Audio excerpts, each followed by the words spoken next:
let every nation know, whether it wishes us well or ill, that we shall pay any price, bear any burden, meet any hardship, support any friend, oppose any foe, to assure the survival and the success of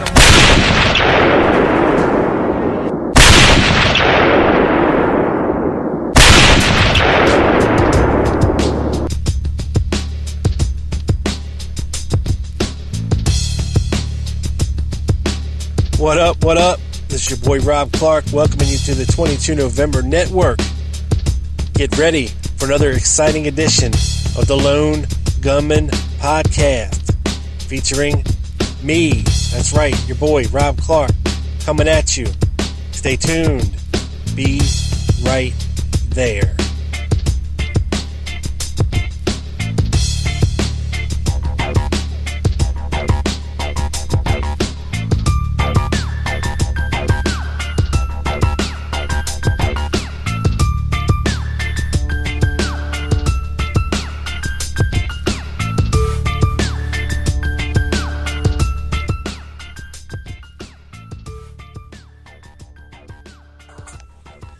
Hello, and welcome to the show. Episode number 43. That's right. 43. I'm sure that number has some significance somewhere. But not here, because it's just episode number 43, baby. This is your boy Rob Clark. This is the Lone Gunman Podcast, and tonight we're going to tie up some loose ends here from the past couple shows. Specifically with Judith Baker and the show I did with Doug about Fred Chrisman. So let's get right into it, okay? Let's start with Miss Judy. Now, since I put out the podcast, of course, there's been backlash. But there has been support. A lot of support, quite frankly. And I'd like to thank all those out there who shared the podcast, liked the podcast, commented on the podcast, and had my back out there a little bit. And you know, of course, Judy's commented on damn near everywhere I posted it. And of course, she hasn't even listened to it yet. Okay, and like she likes to tell people, well, you haven't read my book. You haven't even read my book yet. Read the book. Everything's in the book. Well, no, it's not. Everything is not in the book. And since I posted that podcast, you know, a lot of people have come out with some very interesting articles. All the ones that I pointed to in the last one, and a couple that I missed. And, excuse me, I'd like to highlight Glenn Viklin, I believe that's how you pronounce his last name. He's a lone nutter, but he did a very good article about Judy lying about her citizenship for Switzerland, about them letting her stay there, when in fact they did not give her asylum. Her application was rejected, and they booted her out of the country. And this is all supported by Judy's own documentation that she offered up as proof. Now, apparently Glenn lives in Switzerland, or is a Swiss native. But he did a very, very lengthy expose type article all about it, and I'll link that up in the at the WordPress site for everybody to go check out. And also, I'd like to highlight, and I'm going to mess your last name up, I know it, so I apologize in advance, Matthew Schufele. And I hope I'm getting it right. If not, I apologize. Why is it all these people have damn hard names to pronounce? But so Matthew Schufele, he wrote an article about how there's no way in hell that Judith Baker could have met Carrie Thornley, as she alleges in her book. He just simply, based on research and evidence, was not in New Orleans, okay, when Judith Baker was in New Orleans. He was in California. So this business about them meeting Carrie Thornley and him taking their picture and her seeing Carrie Thornley just roll up in Lee Oswald's house to see Marina when he wasn't there without even knocking, like he was having an affair with her. It's all nonsense. Nonsense. Okay? And that is another very good article I'd like to point to, and I'll link that up at the site. And also, Carmine I'm going to mess your name up too, Savastano. I hope I'm getting that right. I apologize if I'm not. Had a very good article on his Two Princes and a King blog, and I will link that up. I did link it last time, but I forgot to talk about it. And he raises up some very, very interesting questions that everybody needs to go read. So head back to the last blog post about Punch and Judy, and you'll see a link to his blog. And, like I mentioned before, Trish and Zach had their debunking of the pixelation study. There's all kinds of... She's getting barraged right now from left and right. She claims to not be able to listen to my podcast, but, if you have a computer, you should be able to listen to it. If you have a tablet, if you have a phone, anywhere you can access Facebook. If she's on Facebook, there's no reason in hell that she can't listen to my show. No reason whatsoever. All, it's posted up in iTunes if she has Apple stuff. It's on Stitcher if she doesn't. And Spreaker. You can listen on the computer, you can listen on your phone, your iPad, whatever, your iPhone, your Android phone, your Windows phone. It's even on Blueberry. If you have a Roku box or Windows phone or BlackBerry. I'm trying to make it easy to listen, and there's plenty of links out there, and there's no reason whatsoever that she can't listen to it. But she just assumes that, I'm just beating her up for 45 minutes straight. Which, if you want to take it that way, you can, And she was like, and the title suggests, causing bodily harm to myself. And no, because I explained in the very beginning of the last show that that's not my intention. There's these old marionettes called Punch and Judy. Back in the black and white days. I'm sure she's old enough to remember Punch and Judy. It was a comedy show. Okay? And since all these researchers and authors are taking shots at her, throwing punches, if you will, it's a play on words, people. Punch and Judy. It's a play on words. It's not a literal command for everybody to beat Judith Baker up on sight. That's not what I'm saying at all. Okay? And here's the deal. What Judith Baker needs to realize is that her story is going to be examined by researchers. It's what we do, okay, when it comes to the JFK assassination. At least that's what smart researchers do. She's got plenty of sheep that follow her blindly, who believe whatever she says and don't question a thing. Okay? Plenty of them. I run into them all the time. A couple hours ago, as a matter of fact, I ran into another one. And I explained it in a lengthy detail why he should question her story. And it's like they just ignore it. And it just, they don't want to address anything whatsoever. So that's the problem we face here. Now, for me personally, her story doesn't really impact that much. I mean, her mission is to exonerate Lee Oswald and paint him as some kind of a hero. Now,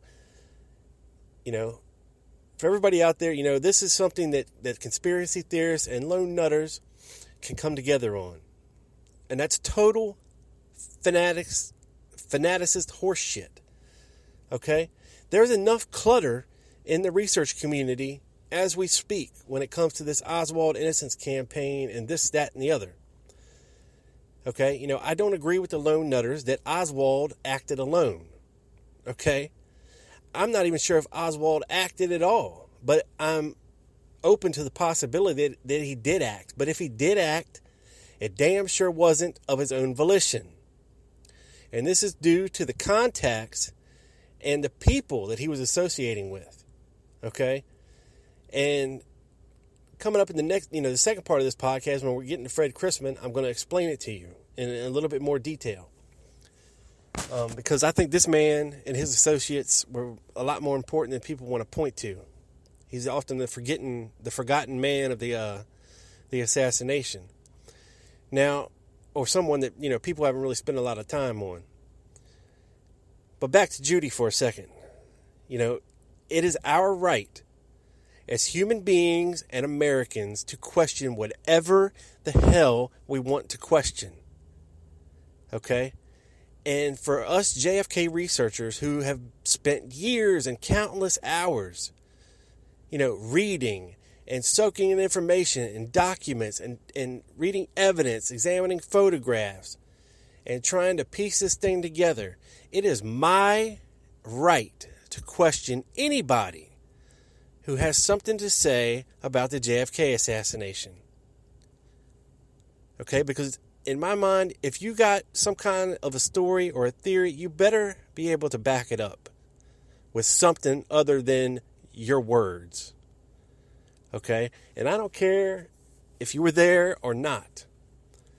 There's a lot of people that claim to have been there.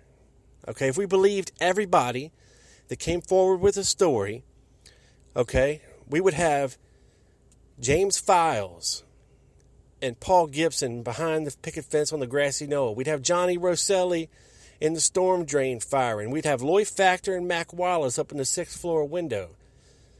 We'd have George Bush running a hit team with who the hell knows up in the Dow Tex building.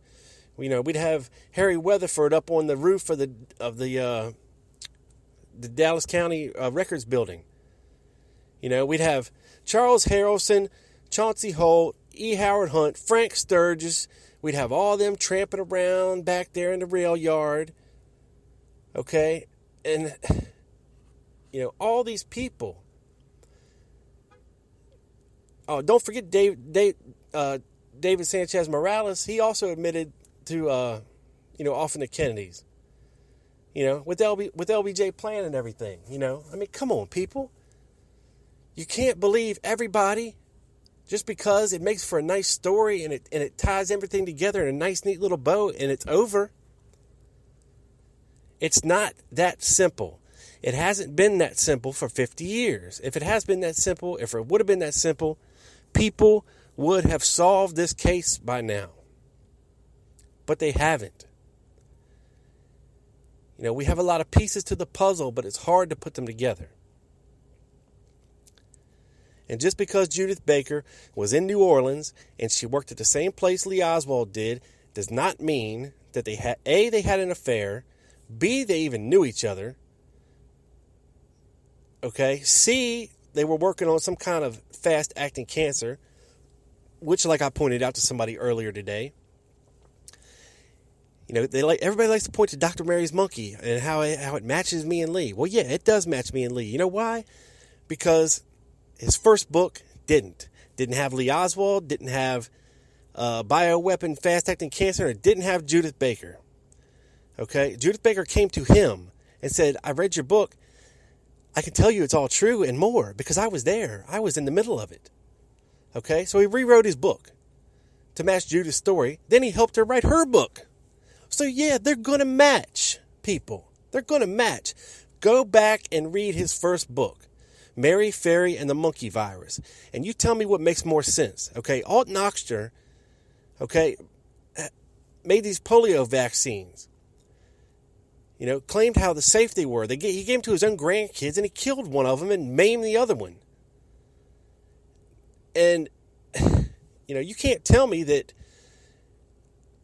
he probably was trying to find either the problem with the vaccine or a cure. Okay? Something that he maybe couldn't do officially. It had to be maybe off the books a little bit. And maybe Mary Sherman and David Ferry were involved in. Okay, maybe. I'll buy that much. Okay, but this business about this ragtag crew of, a former traitor or spy, whatever you want to look at him as, He had no formal training whatsoever in anything medical, anything scientific. Okay, Lee Oswald. You had David Ferrie, who was a self-taught, hypnotist, whatever he was. He was a pilot.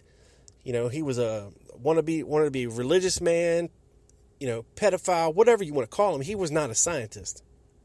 He might have been smart, but he had no formal training. So you're going to tell me this ragtag crew, okay, of this guy with no training, that guy with no training. You have Mary Sherman, who didn't get her hands dirty and all this. She was basically telling them what to do. And some naive 18-year-old, fresh-faced and whatever from Florida. You're going to bring her into this ragtag crew, okay, you supposedly have making a bioweapon using nuclear radiated materials. Okay, and you're telling me the government is going to be okay with this? God damn, they could have blown something up. They could have started a pandemic for all we know.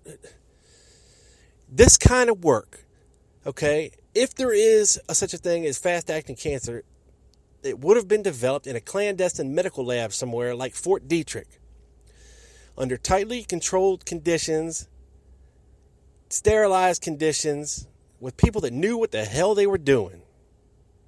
Okay, and with ready access to the materials that they needed to do it. It would not have been done in David Ferrie's dirty-ass apartment in New Orleans. That's my opinion, okay, because it makes sense. And everybody likes to point to Jack Ruby about the fast-acting cancer. Well, and I don't know if I said it in the last one, but if you look at pictures of his mugshot from 1957 and compare it to the one, in 1963, he goes from, this thick-necked, kind of well-built Goomba-looking dude to this frail-looking guy. He likely was already sick. Okay? Now, his trial started very early in 64. Okay? So he was in prison, very, very quickly. And if he was likely already kind of sick, multiply that with the stress he was under and his psychosis, if he actually thought that people were trying to kill him, the mind can do crazy things. Excuse me. Using placebos, we can replicate the effects of medicine on our bodies if we believe, okay, that what we're taking, for example, can help our headache. If we take a sugar pill and somebody says, no, this is Tylenol, it'll help your headache. We take it, we believe it's Tylenol, and you know what, our headache's gone, but it really wasn't Tylenol. It really didn't have acetaminophen in it. It was just sugar. But if our minds perceive that something is going to help us or hurt us, okay, then it can affect the body, either positively or negatively. So all this fast-acting cancer nonsense, just throw it out the window, because there's no proof whatsoever that this happened. If they wanted Jack Ruby to die in prison, all they had to do was pay somebody to shank his ass, or give him the old, hang him in the jail cell with a bed sheet and be done with it. Okay, there's no reason to inject him with a fast-acting cancer. Come on, people. Now, moving on to Fred Lee Chrisman. A lot of people complained because they couldn't hear me very clearly on Doug's show. So I just wanted to go over a couple things of interest about Mr. Chrisman that maybe we didn't get to talk about as much on Doug's show as I would have liked to.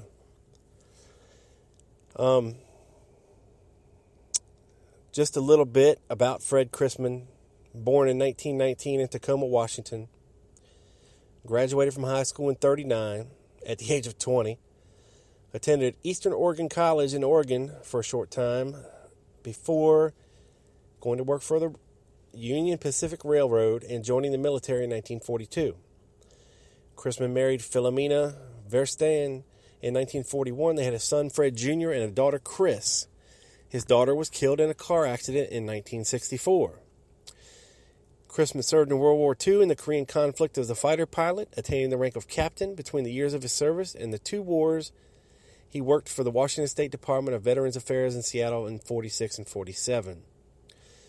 In 47, he became a well-known protagonist along with his friend and business partner Harold Dahl in the famous Maury Island UFO incident near Tacoma, Washington. He was later a teacher and school administrator in a number of high schools in Washington and Oregon, and he worked for Boeing Aircraft Company in Seattle for 2 years in the early 60s.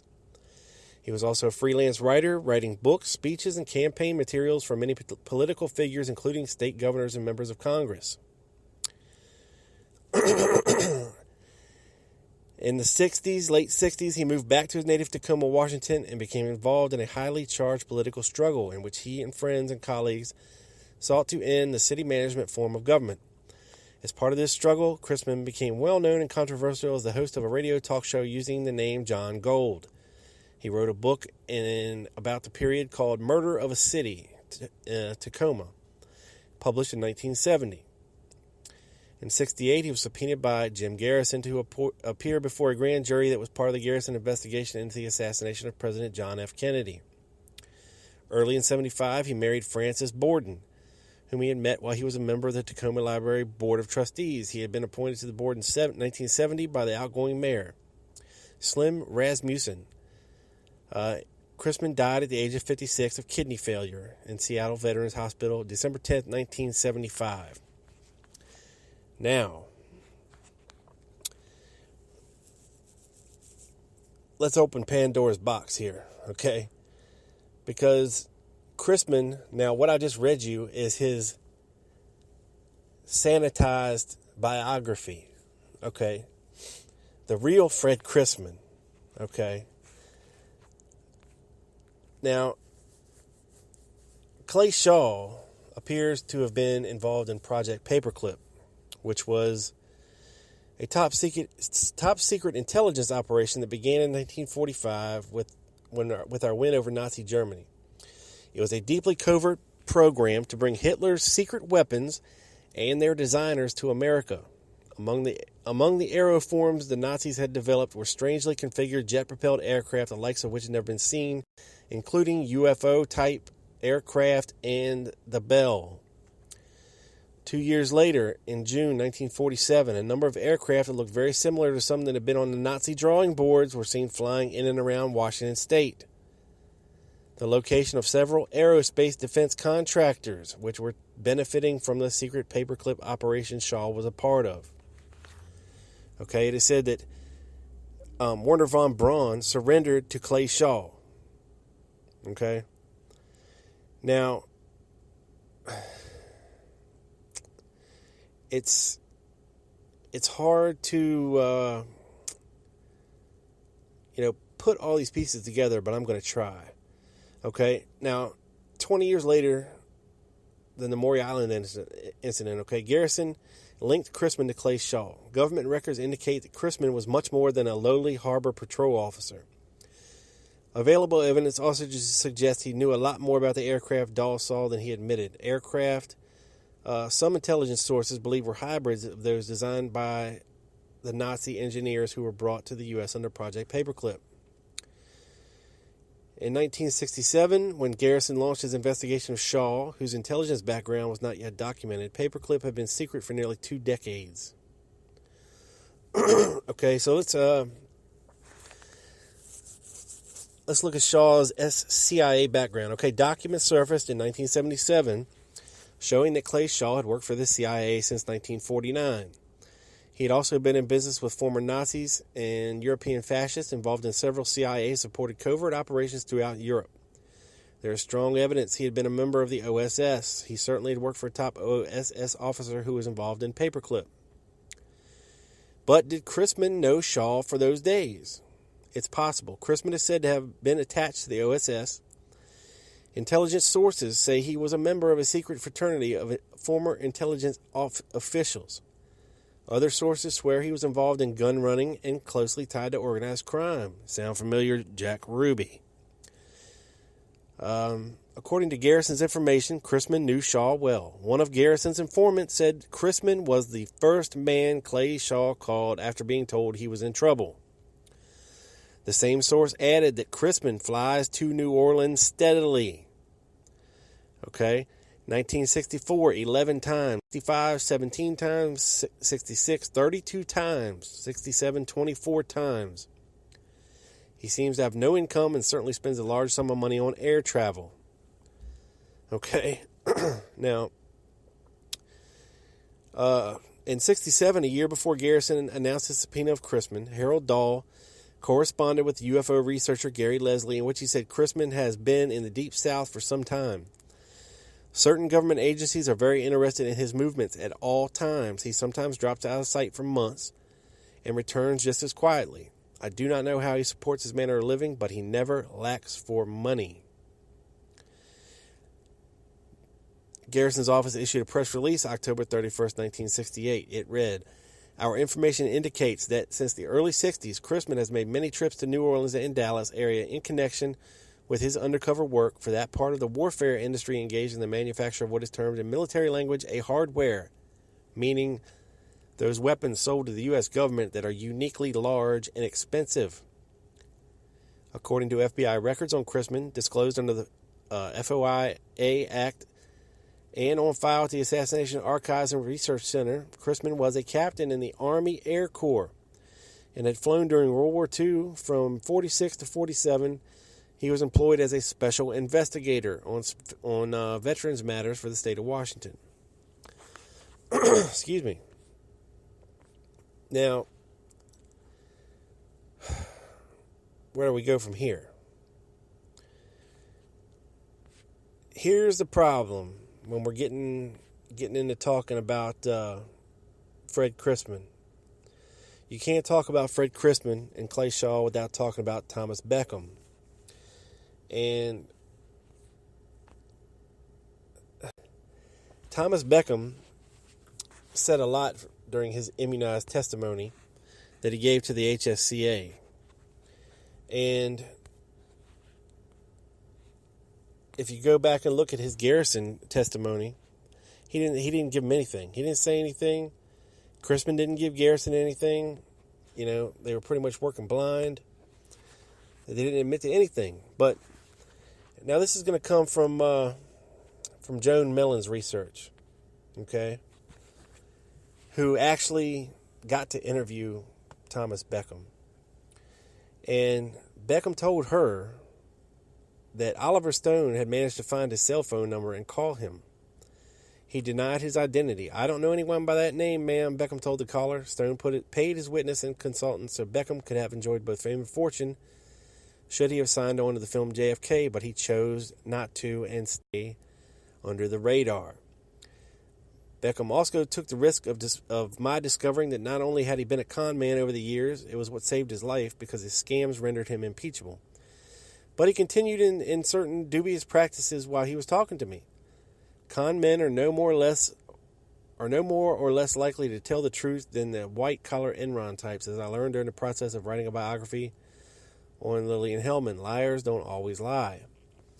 Now, in 1963 in New Orleans, Beckham was a young man tapped by the CIA to be trained at a Virginia facility. He was to be an alternative patsy and take the blame for the assassination should Oswald vanish into the night. Tommy Beckham was not informed of the purpose of his CIA training that spring of '63. The same was true for Lee Oswald, who was instructed by his New Orleans CIA handlers David Ferry and a CIA operative named Clay Shaw, the managing director of the International Trade Mart. Oswald was ordered to apply for a job at the East Louisiana State Hospital at Jackson. Ferry and Shaw drove Oswald up to Jackson from New Orleans. Now, this was being done, to make Oswald seem like more of a nut job. Now, when arrested by Jim Garrison, Clay Shaw denied that he knew David Ferry. No matter that the whole town had saw them together, he counted on the CIA to protect him. Yet I was able to find a witness to a loan document Ferry had taken out so that he could rent an airplane to fly to Dallas. Listen, to Dallas the week before the assassination. Ferry later told both the FBI and the Secret Service that he had not been in Dallas for 8 to 10 years. Clearly a lie. The co-signer of that note was Clay Shaw.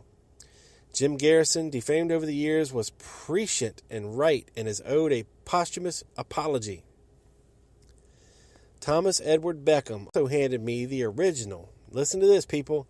Handed her the original of a government document describing his CIA training and why the CIA had concluded that he could be of use to them. This document had been given to him years earlier by a CIA handler, a man named Fred Lee Chrisman. Okay? Listen. CIA handler, a man named Fred Lee Chrisman.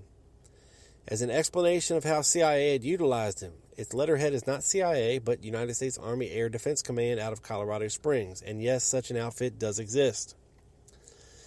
Beckham told Joan Mellon that his original handler in New Orleans was a strange character named Jack Martin.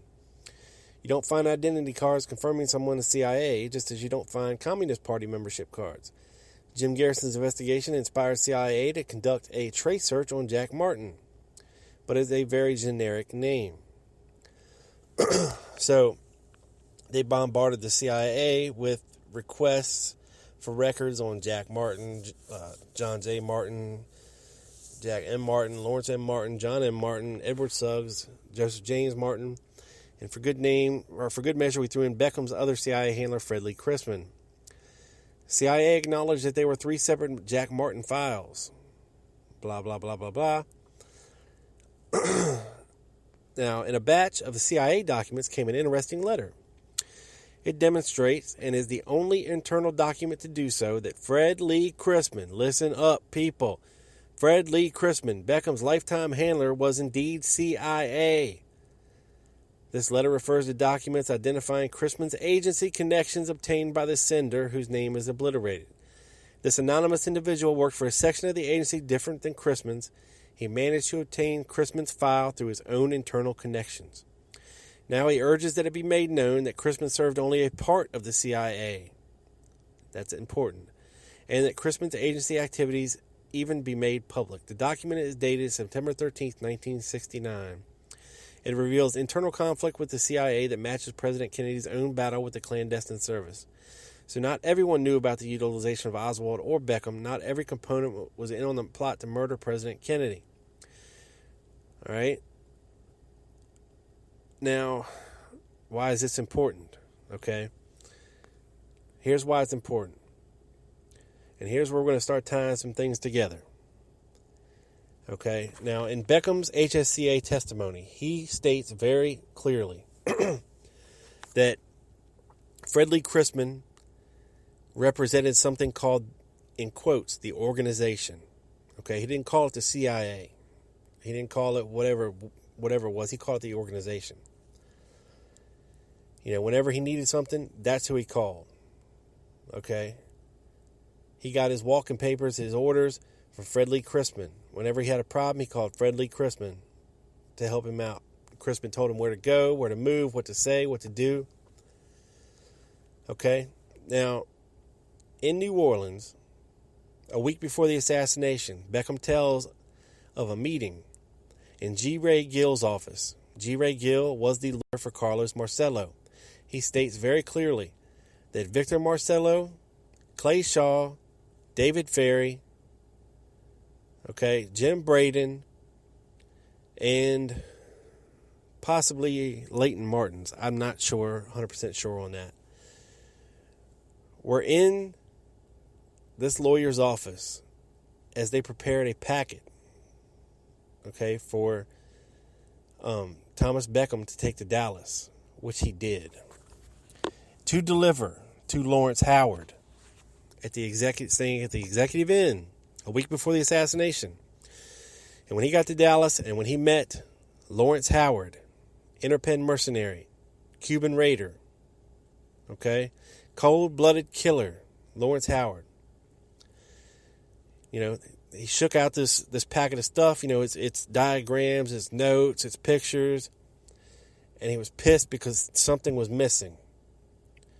And he gave him a message to take back, that he was pissed and such thing was missing, and he did.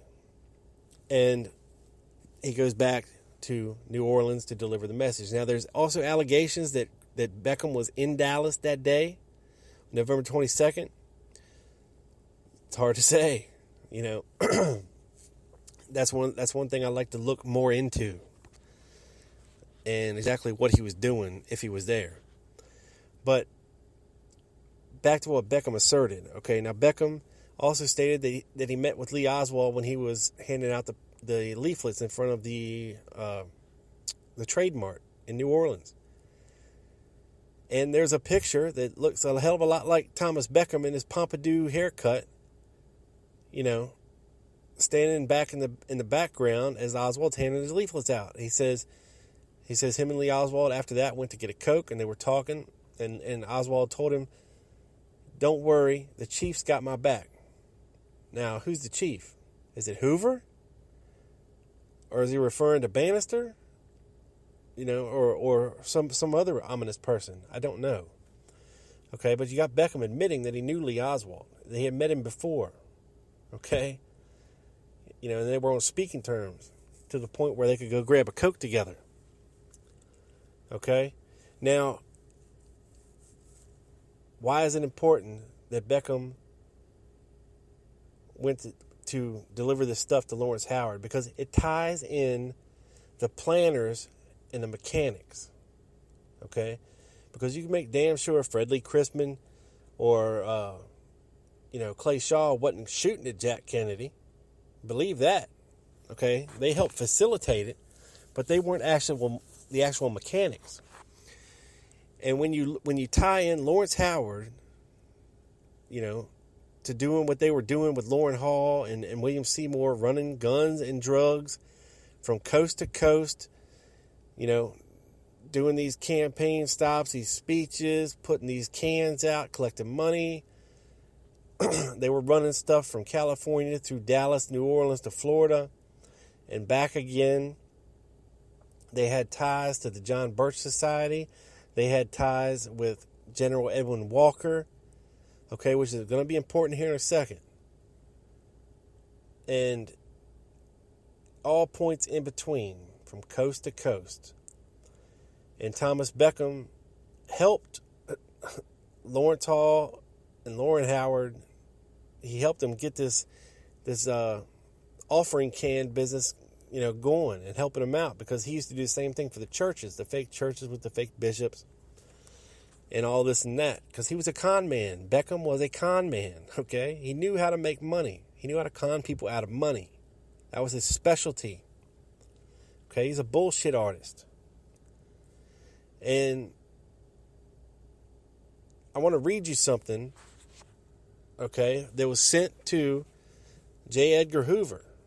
And the date and the timing of this is very important to remember, okay? Now, excuse me. It was April 8th, 1963. Now, General Walker had just been shot at, okay, a week before this. I think it was on April 10th, 9th or 10th. And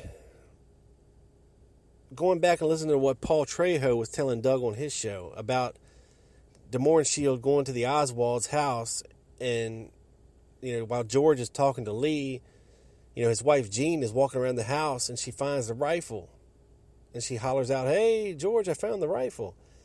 And George says something to Lee Oswald like, you must have been the one that shot at General Walker. And it got real awkward and real quiet, and then he kind of broke the silence. He was like, "I'm just kidding. But the next day, okay, the DeMorenshields are out. They rolled out for Haiti, never to be seen again in Dallas. Okay? Somebody dropped a dime. The word somehow got back to General Walker very quickly that it was Oswald that took a shot at him. Okay? And very quickly, okay, and I'm talking within days, a week, okay, we have this correspondence.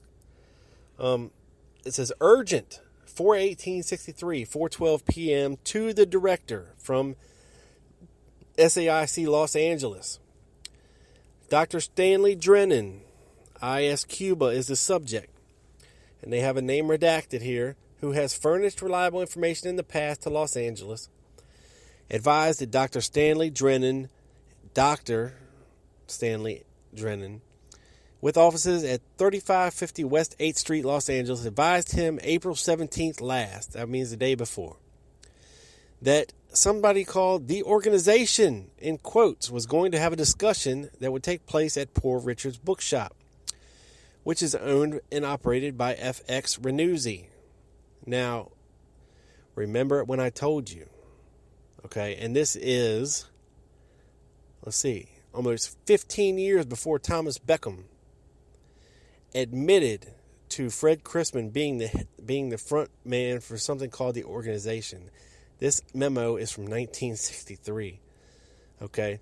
And Beckham didn't admit to it, and it's very unlikely that he would ever have seen this memo, okay? The organization was going to have a discussion that would take place at Poor Richard's Bookshop, which is owned and operated by FX Renuzzi. Drennan stated that they would discuss plans to assassinate President Kennedy, Attorney General Kennedy, and some unidentified members of Congress. Stated that would have an individual do it who was not a member of the John Birch Society, and thereby would be no reflection on the group. Now, Drennan stated this action necessary in view of the Pope's position and the administration's position against the continued fight against communism in favor of coexistence and work through United Nations. So they were pissed that our administration was wanting to work with the Russians and that they weren't hard enough against communism. Drennan has hatred for administrator. Some of this is cut off on the sides. I'm sorry.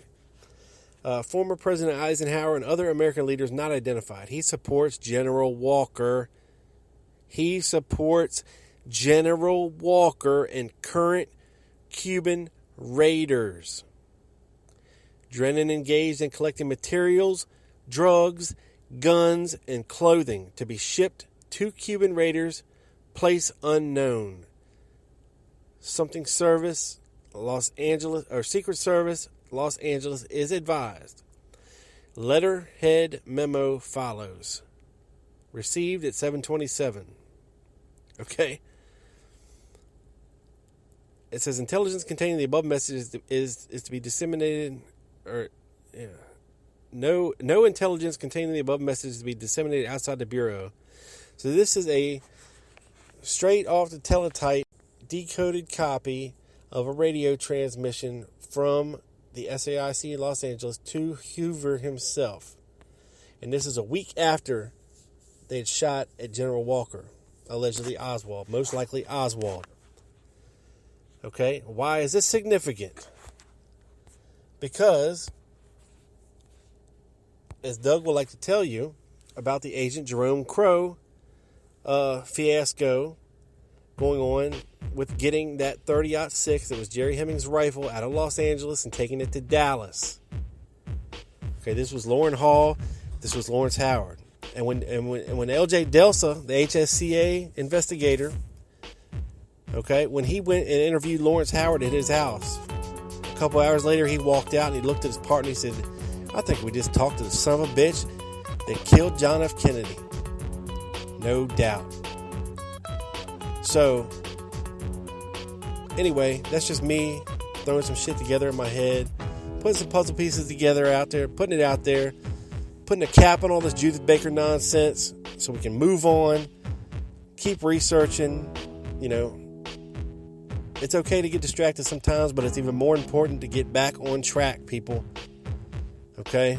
Moving on to bigger and better things, getting back on the horse. Everybody head to 22novembernetwork.wordpress.com. Check out Doug's show, The Dallas Action. Thank you all for listening. It's been cool. This one's done. Sending this sumbitch up to the satellite, beaming it down directly to your ears. This is your boy Rob Clark. Peace.